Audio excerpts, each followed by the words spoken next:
25 years ago, I became an educator because I wanted to help young people flourish.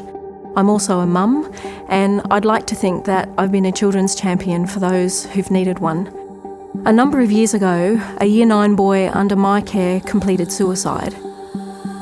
And whilst this wasn't the first time that this had happened in one of my school communities, it was definitely the first time that I felt that it was preventable.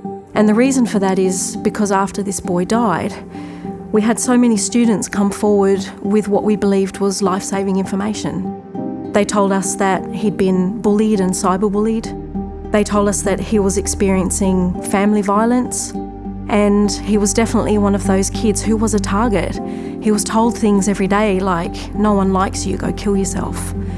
And I guess something that I could never have anticipated was the fact that we were actually dealing with a community of kids who felt like they had played a part in killing someone because they were too frightened to say something. That's really hard to talk about because they're just kids.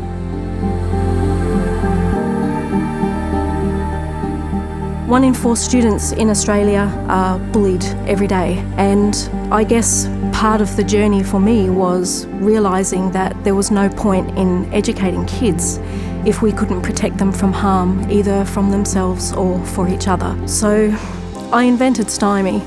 It's an anonymous reporting tool for use in schools, and students use it to make notifications about all kinds of harm that they're either seeing or experiencing themselves.